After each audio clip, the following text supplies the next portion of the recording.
No bloco anterior, o professor Celso Pitta nos trouxe uma reflexão muito importante. É a de que as empresas, a corporação, ela está aprisionada, engessada numa estrutura muito rígida. E essa estrutura, ela não comporta o necessário caos criativo que faz parte de todo o processo de crescimento, de renovação, de oxigenação. Então, cria-se uma espécie de autoimpedimento. Isso me inspira muito a me lembrar de um poema maravilhoso que está no Tao Te Ching, o livro de Tao, que diz o seguinte: o ser humano, quando nasce, é tenro, suave e flexível. O ser humano, quando morre, é seco, endurecido, rígido. As árvores, as plantas, quando nascem, são tenras, suaves, flexíveis. As árvores, as plantas, quando morrem, estão secas, duras e rígidas. Isso nos mostra que a rigidez é companheira da morte.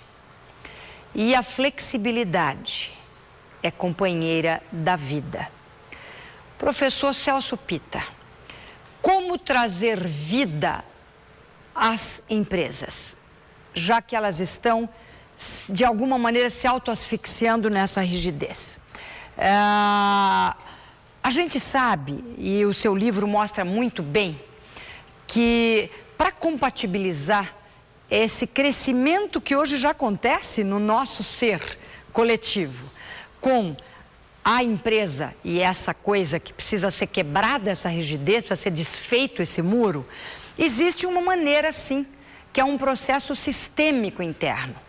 O que é esse novo processo sistêmico dentro da organização?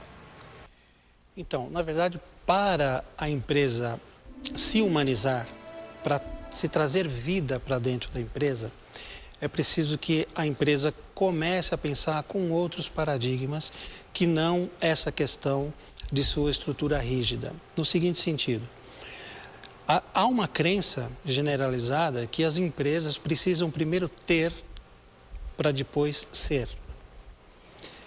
Quando, na verdade, a postura que está sendo exigida agora é justamente o contrário. Nós precisamos ser para depois ter. É uma consequência. O ter é uma consequência daquilo que você é. E não é o objetivo final.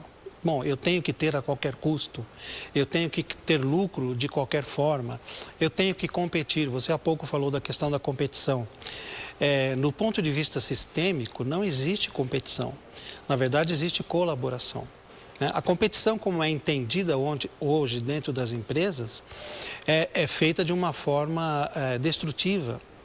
Na verdade, a competição não é uma coisa sadia, no contexto onde está colocada hoje nas empresas.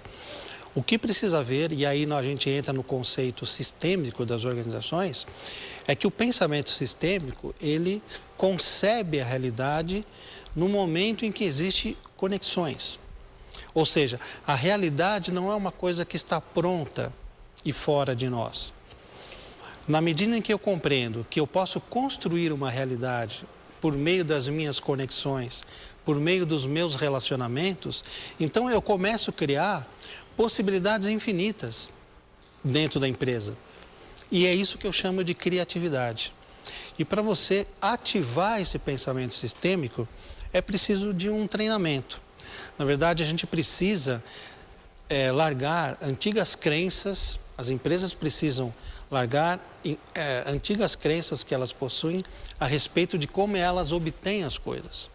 Na verdade, nós não precisamos obter as coisas destruindo essas coisas. Com certeza, com certeza. Não precisamos produzir destruindo a natureza. Não precisamos produzir destruindo o próprio ser humano. Eu cito no livro que o ser humano não está destruindo a natureza, ele está destruindo a natureza de sua própria natureza. Com certeza, é uma autodestruição que é simbolizada exteriormente, né? Quer dizer, tudo o que eu destruo, evidentemente, é uma projeção da minha autodestruição. Exatamente. Com certeza. É uma projeção da minha consciência limitada. Se eu me entendo como alguém separado de você, automaticamente eu vou criar mecanismos de defesa. Eu vou atacar para defender. Se eu entender você como um complemento da minha realidade, e cada indivíduo tem um lugar certo dentro de qualquer organização viva, não há que ter essa preocupação com a destruição para eu obter. Eu não preciso, a título de competir com você, destruir a sua habilidade, destruir o que você é. Na verdade, só pela compreensão de que nós somos realidades complementares, nós podemos chegar a um objetivo comum. Agora, professor, quando a gente entra numa empresa hoje, frequentemente, ou entra no site, enfim, não importa, a gente sempre vê logo de cara a missão. A missão. A missão, em geral, ela vem recheada de palavras muito bonitas. E costuma ficar na parede, né? Ou no site. Quase sempre. Muito bem. Os seres humanos que conceberam aquela missão e escreveram aquela missão, eles são cínicos, eles são hipócritas, ou eles são prisioneiros de uma realidade da qual eles gostariam de se libertar, a ponto de que eles conseguiram expressar em palavras o que de fato eles gostariam de ser?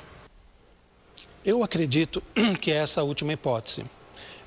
Eles acabam se tornando prisioneiros daquele contexto linguístico, né? Daquele contexto semântico, que não é humano. Na verdade, o ser humano ele tem a sua própria estrutura de linguagem, a sua própria estrutura semântica, que é a concepção do mundo, da concepção da sua própria realidade. Na verdade, nós só existimos no contexto da nossa linguagem, não existimos fora dela. E a nossa linguagem está conectada com todas as coisas.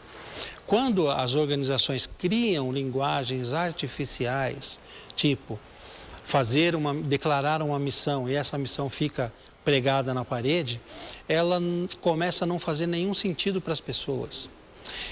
E se isso não faz sentido para as pessoas não conseguem aprender com essa missão. Se isso não faz sentido para as pessoas não conseguem compreender o significado das palavras, aquilo que nós estávamos falando há pouco. Então, a missão das organizações, elas começam a ser deturpadas porque começam a entrar num contexto puramente artificial. É desse mundo artificial que o mercado ético procura libertar todos nós.